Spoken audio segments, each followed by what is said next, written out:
The email hit my inbox at 6:17 on a Tuesday morning, right after I got home from my usual swim, and honestly, at first I thought it was some kind of joke. The subject line read, "Excessive pool usage surcharge notice." I remember staring at the screen while still holding my coffee, waiting for the punchline that never came. Then I opened it. Due to repeated excessive use of community aquatic facilities, a surcharge of $340 has been assessed to your membership account. Payment is due within 30 days. I read it once, then twice, then a third time because my brain simply refused to process what I was looking at. Excessive use? It was a swimming club. People literally paid money to swim there. That was the entire purpose of the place. Yet somehow I was being fined for doing exactly what I had been paying to do for over a decade. My name is Ethan Mercer, and for 12 years I had been one of the quietest members at Blue Water Athletic Club, a private swim facility on the east side of town. I wasn't a troublemaker. I wasn't one of those members who constantly complained about locker room temperatures or demanded new lounge chairs. I showed up 3 mornings a week at 6 o'clock sharp, swam my laps, showered, and went home. Most mornings I was out before half the town had even poured their first cup of coffee. Nobody had ever complained about me. Nobody had ever suggested I was causing problems. But that changed when Vanessa Crowley became chairwoman of the club committee. Now, every town has that one person who mistakes a tiny amount of authority for a royal title. Vanessa was ours. The moment she got elected, she started acting less like a volunteer committee member and more like the governor of a very small and very wet kingdom. She carried a clipboard everywhere. She wore a whistle around her neck, even during indoor meetings. She walked around inspecting pool chairs as if she were preparing for a military parade. One afternoon, she actually measured how members folded their towels because she claimed uneven stacks created a negative visual experience. I'm not making that up. The woman once gave a warning notice to a 73-year-old widow named Martha because she splashed too much while getting into the shallow end. Most people rolled their eyes and laughed it off at first. We all assumed she would calm down eventually. Instead, every month brought a new rule. No conversations longer than 5 minutes in the hot tub. No personal coolers. No swimming fins during non-designated hours. No floating devices except approved floating devices. The rules multiplied faster than rabbits. Then came the meeting that changed everything. About a week before I received the surcharge, Vanessa stood at the front of the clubhouse meeting room, holding a binder thick enough to stop a bullet. She tapped the microphone and announced that the club needed to address resource abuse. You could immediately feel confusion spreading through the room.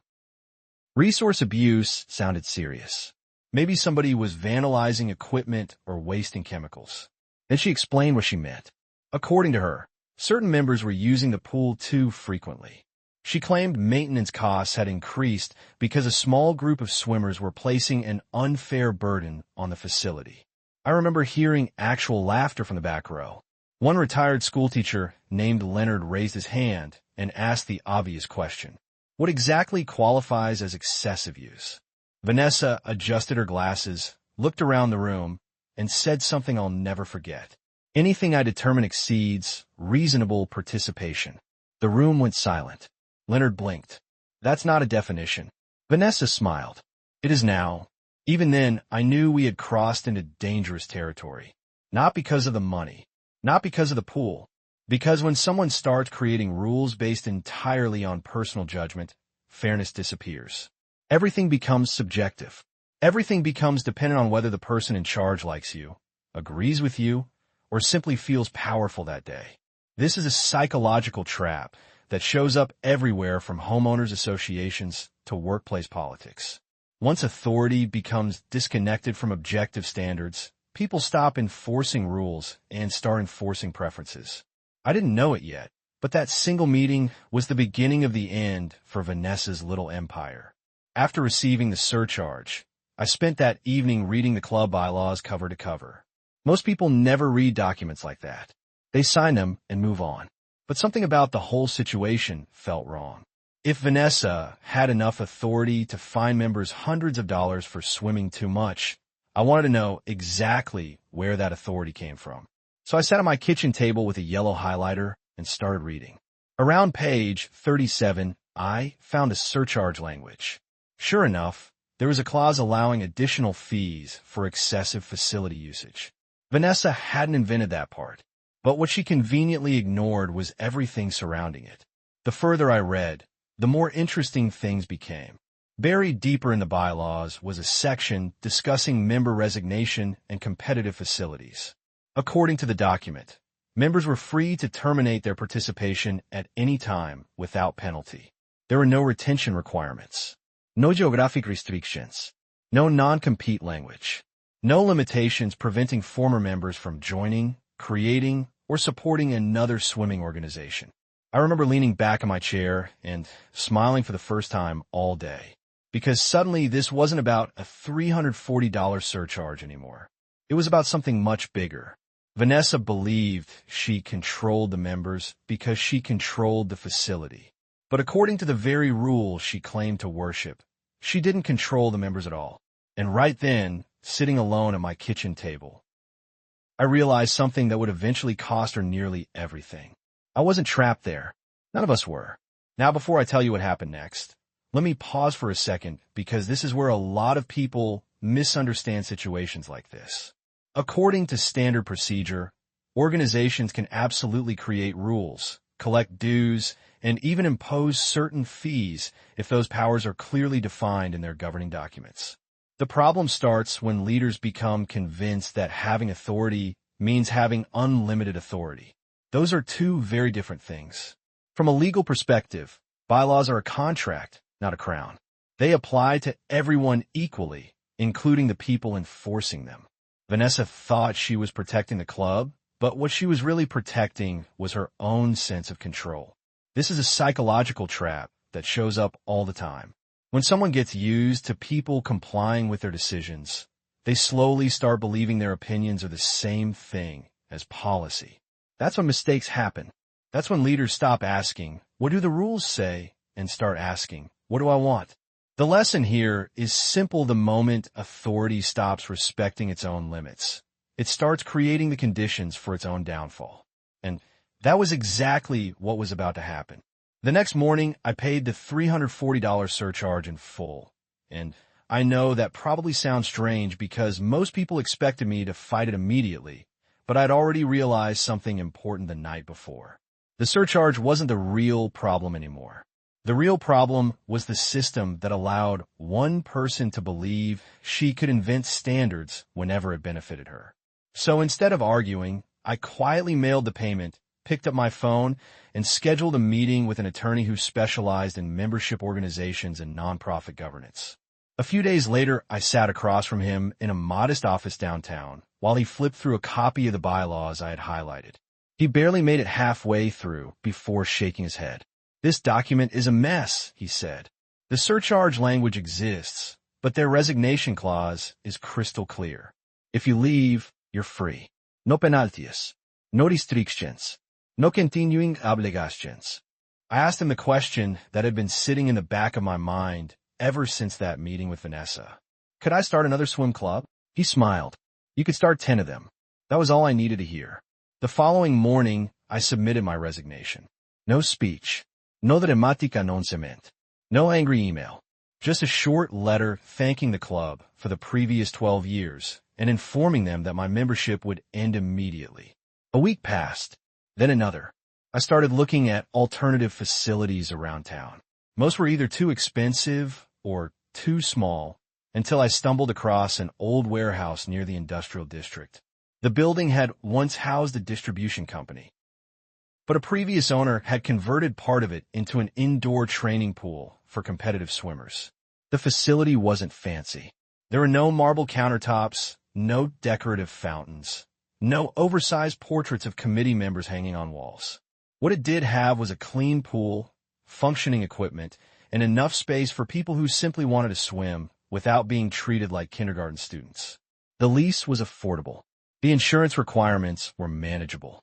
Within a month, I had signed the paperwork. I called it Harbor Lane Aquatics. Membership was $60 per month. No surprise fees. No juicy penalties. No clipboard inspections. No lectures about towel folding techniques. My entire business model fit on a single sheet of paper. If you wanted to swim, you could swim. That's it. The first person to join was Martha. The widow Vanessa had once reprimanded for splashing. She walked through the door carrying a bright blue swim bag and laughed when she saw there wasn't a rule board posted every 10 feet. "Feels strange," she said. "Like I forgot to break a rule." A few days later, Leonard joined. Then a married couple who had quietly complained about Vanessa for years. Then several early morning swimmers I recognized from my old lane schedule. Word spread faster than I expected. Every new member told 2 friends. Every friend told 3 more. People weren't leaving because Harbor Lane had luxury amenities. They were leaving because they were tired of being micromanaged.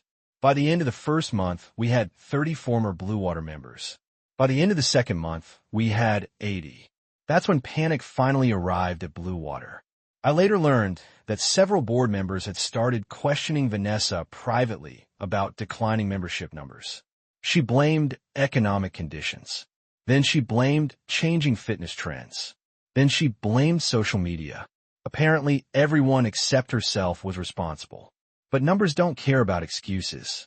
80 members represented a massive portion of the club's active revenue.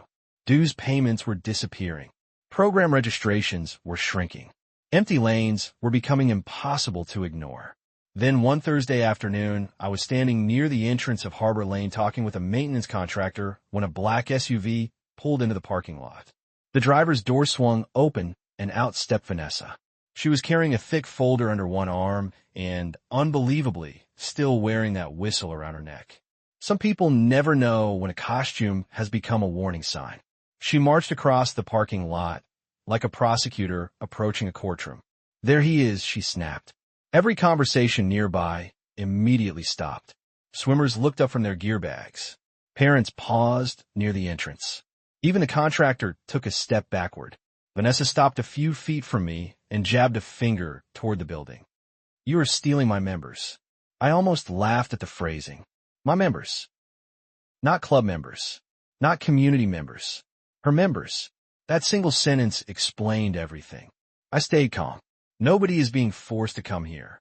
You deliberately targeted Blue Water," she said. "You recruited them. People asked where I went. You're violating club policy." "Which policy?" I asked. "The one that prevents competition." She immediately opened her folder and started flipping through pages. For a moment, I honestly thought she might produce something. Maybe an amendment I had missed. Maybe some obscure revision buried in a board meeting record. Instead, page after page turned while her expression became increasingly frustrated. She searched one section, then another. More pages. More silence. Finally, I said, "Show me the clause." She kept flipping. "Nothing." "Show me where it says former members can't join another swim club." More pages. "Nothing." "Show me where it says I can open a business." At that point, her face started turning red. What happened next was almost too perfect to believe. Another vehicle pulled into the parking lot. A county business compliance officer stepped out holding a clipboard and a document folder. He walked directly toward us. "Mr. Mercer?" he asked. "That's me." He nodded. "I received a formal complaint regarding unfair competitive activity." Vanessa immediately pointed at me. "Exactly. He's poaching members." The officer looked down at the paperwork, then back at Vanessa. "Ma'am, I reviewed the complaint." "And?" she demanded. He paused for a second. "There appears to be a problem." Vanessa crossed her arms triumphantly. "That's what I've been saying." The officer shook his head. "The problem is that your own bylaws explicitly permit member resignation without competitive restrictions." The parking lot became silent. Completely silent. "What?" Vanessa said. The officer opened the document. "There is no non-compete provision. No exclusivity requirement. No post-membership restriction. In fact, the language specifically protects members who choose to leave." I could practically see the realization hitting her. The complaint she filed depended on rules that didn't exist. Worse, the document she submitted as evidence directly contradicted her argument. The officer continued, "To be candid, you've essentially filed a complaint against your own governing documents." I don't think I've ever watched color disappear from someone's face so quickly. One of the swimmers nearby, actually turn away because he was trying not to laugh. Vanessa stood there staring at the paperwork as if it had personally betrayed her. The officer handed the folder back. "This matter is closed." Then he got in his vehicle and drove away. The moment he left, Vanessa gathered her papers and stormed back toward her SUV without saying another word. That should have been the end of it, but consequences were only beginning. Within days, Blue Water's board held an emergency meeting. Financial reports showed what everyone already suspected. Losing 80 dues-paying members had created a massive hole in annual revenue. Estimates placed the loss at nearly $96,000 per year. Board members started reviewing complaints that had accumulated under Vanessa's leadership. They found warnings issued for harmless behavior, arbitrary enforcement decisions, questionable fees, dozens of angry member statements. Once people realized her authority wasn't untouchable, years of frustration came pouring out all at once. By Friday evening, the board voted to remove her as chairwoman. The surcharge policy was repealed during the same meeting. Then came the part one never expected. The board authorized refunds for every member who had paid one of Vanessa's excessive use penalties. Checks were mailed out over the following weeks. Martha received one. Several former members called me laughing after theirs arrived. It wasn't about the money anymore. It was about validation. Proof that they hadn't imagined the unfairness. Proof that common sense had finally returned. And the strangest part was that I never actually set out to destroy Blue Water. I only wanted to swim without being treated like a criminal. But when leadership becomes obsessed with control, it often creates the very rebellion it fears most. Vanessa spent months trying to keep people from leaving. In the end, her behavior became the reason they walked away. A few months after everything settled down, I was standing near Lane 3 at Harbor Lane Aquatics watching the morning crowd filter in, and I found myself thinking about how strange the whole thing had been. If somebody had told me a year earlier that a $340 swimming surcharge would eventually lead to a completely new club, a boardroom revolt, and the removal of a chairwoman who seemed untouchable, I would have laughed them out of the room. But that's usually how these stories work. The big ending almost never starts with a big event. It starts with a small moment that reveals a much larger problem hiding underneath. Looking back, the surcharge itself wasn't what bothered people most. It was the attitude behind it. People can tolerate rules when those rules are fair. People can tolerate fees when those fees are transparent. People can even tolerate decisions they don't personally like if they believe everyone is being treated equally. What they struggle to tolerate is arbitrary power. The moment people feel like standards are changing depending on who is making the decision, trust begins to disappear. And once trust disappears, loyalty usually follows right behind it. That's one of the biggest lessons I took from the entire experience. According to standard procedure, organizations survive because members voluntarily agree to participate. Whether it's a swim club, a homeowners association, a community board, or even a workplace, the relationship only works when both sides respect the same rules. The second one side starts believing the rules only apply to everyone else, the foundation begins cracking. From a legal perspective, governing documents exist for a reason. They aren't decorations. They aren't suggestions. They aren't tools that leaders can selectively enforce whenever it's convenient. They're contracts. They create boundaries not only for members, but also for the people in charge. And that's something a surprising number of leaders forget. They focus so much on the authority granted by a document that they completely ignore the limitations contained in the very same pages. Vanessa wasn't defeated by me. She wasn't defeated by Harbor Lane. She wasn't even defeated by the board. In many ways, she was defeated by her own assumptions. She convinced herself that authority automatically created compliance. She assumed people would keep accepting whatever rules she created because they always had before. This is a psychological trap that affects people in every corner of life. When someone holds power long enough without meaningful resistance, they can slowly start confusing obedience with agreement. Those aren't the same thing. Just because people aren't openly fighting you doesn't mean they support you. Sometimes they're simply waiting for a better option to appear. That's exactly what happened here. The moment an alternative existed, Dozens of people made the same decision almost simultaneously. Not because they wanted revenge, not because they wanted drama. They just wanted a place where they could enjoy swimming without feeling like they were being monitored every second. The lesson here is that control and leadership are not the same thing. Real leadership creates an environment where people want to stay. Control creates an environment where people are looking for the exit.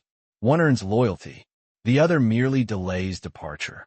Last week I saw Martha floating peacefully near the middle lanes, laughing with a group of swimmers who had become close friends over the past several months.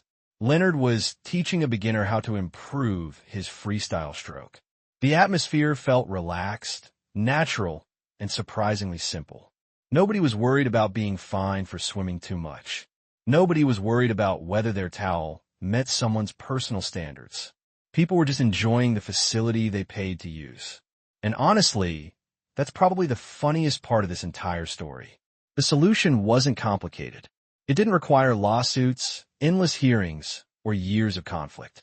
It only required remembering why the club existed in the first place. People joined because they wanted to swim. Somewhere along the way, that basic truth got lost beneath rules, ego, and control. So now I'm curious what you think. If your club, HOA, gym, or community organization suddenly try to charge you extra for using the services you're already paying for, what would you do? Would you stay and fight? Would you leave quietly? Or would you do exactly what I did and build something better down the road? Let me know in the comments, because stories like this always spark strong opinions. And honestly, I'd love to hear where you draw the line between reasonable rules and ridiculous power trips.